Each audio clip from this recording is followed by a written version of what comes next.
Assalamualaikum warahmatullahi wabarakatuh.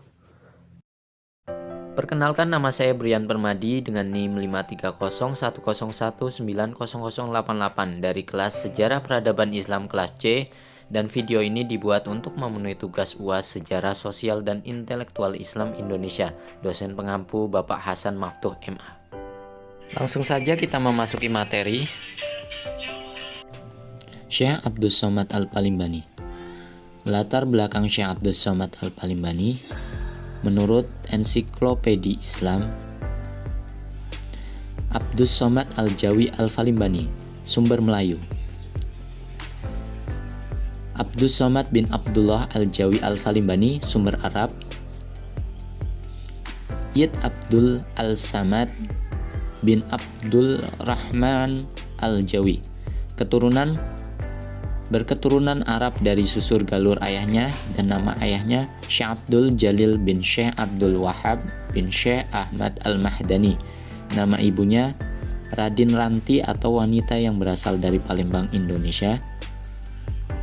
Tempat lahir, dilahirkan pada 1116 Hijriah atau 1704 Masehi di Palembang. Wafat sekitar tahun 1203 Hijriah atau 1788 Masehi. Ya, guru-gurunya semasa menuntut ilmu di Makkah dan Madinah, Al-Palimbani banyak mempelajari berbagai disiplin ilmu kepada ulama-ulama besar masa itu serta para ulama yang berkunjung ke sana. Al-Palimbani mempunyai kecenderungan pada bidang ilmu tasawuf. Oleh sebab itu, di samping mempelajari ilmu tasawuf di Masjidil Haram, beliau juga mencari guru lain dan membaca kitab-kitab tasawuf yang tidak diajarkan di sana. Al-Palimbani bersama-sama Muhammad Arsyad Al-Banjari, Abdul Wahab Bugis, dan Abdul Rahman Masyri bersama-sama menuntut ilmu di Makkah dan mempelajari ilmu tarekat di Madinah daripada Syekh Muhammad Al-Saman. Karya Al-Palimbani yang pertama yaitu Zahratul Murid fi Bayan Kalimati Al-Tauhid, yaitu sebuah kitab dalam bahasa Melayu yang ditulisnya di Makkah pada tahun 1178 Hijriah atau 1764 Masehi.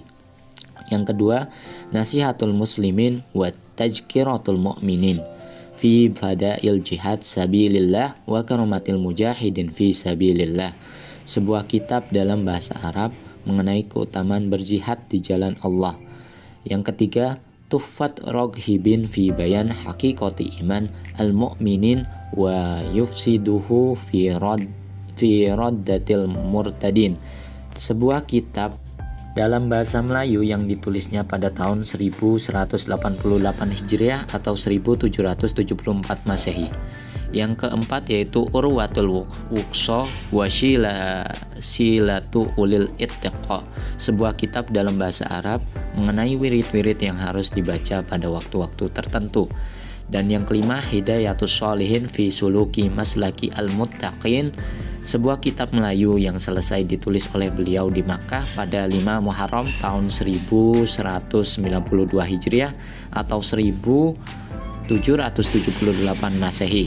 Yang keenam yaitu Rotib Abdus Somad, sebuah kitab kecil dalam bahasa Arab mengenai rotib, zikir, puji-pujian, dan doa-doa yang dilakukan sesudah sembahyang. Yang ketujuh, Sayyirus Salikin ila Ibadati Rabbil Alamin, yaitu sebuah kitab dalam bahasa Melayu terdiri daripada 4 bagian yang mulai ditulisnya pada tahun 1193 Hijriah atau 1779 Masehi. Dan yang kedelapan yaitu Jadul Muttaqin fi Tauhid Rabbil Alamin, sebuah ringkasan dari ajaran tauhid yang diajarkan oleh Syekh Muhammad Al-Saman di Madinah. Dan selanjutnya sumbangan beliau dalam tasawuf. Ajaran tasawuf Al-Palimbani merupakan gabungan ajaran wahdatul wujud, alam yang tidak berwujud dan yang berwujud hanya Tuhan, daripada Ibnu Arabi dan tasawuf Al-Ghazali. Menurutnya manusia sempurna atau insan kamil adalah manusia yang memandang hakikat Tuhan dalam fenomena alam, sehingga mampu memandang Allah Subhanahu wa Ta'ala sebagai wujud yang mutlak. Dan beliau mengajar ajaran tarekat Al-Khawatiyah al-samaniyah yang menempatkan guru tarekat tidak hanya sebagai pembimbing rohani, melainkan tetapi juga penghubung antara murid-murid, dan Al-Ghazali yaitu Lubab Ihya Ulumud ad-Din, Al-Bidayah Al-Hidayah, dan dijadikan pedoman agar umat Islam terjaga daripada ajaran sesat seperti tarekat Wujudiyah Mulhid di Aceh. Selanjutnya yaitu transformasi pendekatan tasawufnya lebih menekankan hal-hal berkaitan penyucian pikiran dan perilaku moral. Beliau juga menyelaraskan aspek syariat dan tasawuf, tauhid sebagai salah satu makom tertinggi dan tujuan yang ingin dicapai oleh seseorang sufi menjadi perhatian penting oleh Al-Falimbani seiring dengan keinginannya untuk menyelaraskan syariat dengan tasawuf. Beliau menjelaskan 4 tingkatan tauhid seperti yang dikemukakan Al-Ghazali. 2 tahap yang pertama merupakan tauhid orang awam, sedangkan 2 tahap yang terakhir pula menjadi tujuan sufi yang hanya dapat dicapai melalui pengalaman sendiri. Yaitu martabat pertama, orang mengucapkan la ilaha illallah sedangkan hatinya lalai dan mengingkari makna kalimat itu sendiri, seperti tauhid orang-orang munafik. Martabat kedua, hatinya membenarkan makna kalimat itu seperti membayang kebanyakan orang awam. Inilah tauhid yang disebut di dalam ilmu usuluddin yang dibicarakan oleh para fuqaha dan ulama mutakalimin Asyairah al-Maturidiyah. Martabat ketiga, memandang dengan hati akan keesaan Allah melalui nur yang sebenarnya dengan terbuka hatinya dan mata hatinya ia memandang alam. Ini cermin sifat Allah yang qahhar. Martabat keempat, satu-satunya yang dilihat di dalam wujud alam ini hanya zat Tuhan yang esa, yang wajib al-wujud dan ahli menamakannya fana fi al-tauhid. Ia tidak lagi melihat dirinya karena batinnya telah larut dalam memandang Tuhan yang esa yang sebenar-benarnya. Selanjutnya kesimpulan.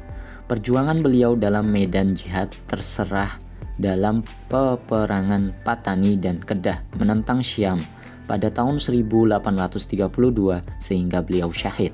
Beliau ditangkap dan disula oleh tentara Syam dan kepalanya dipancung dan dibawa ke Bangkok untuk dipersembahkan kepada Maharaja Siam sebagai bukti kematiannya. Makomnya pun bisa dijumpai di Mukim Jenung, Cana, yaitu berhampiran dengan Pondok Bantrap. Ya, cukup sekian mungkin yang dapat saya sampaikan, kurang lebihnya mohon maaf.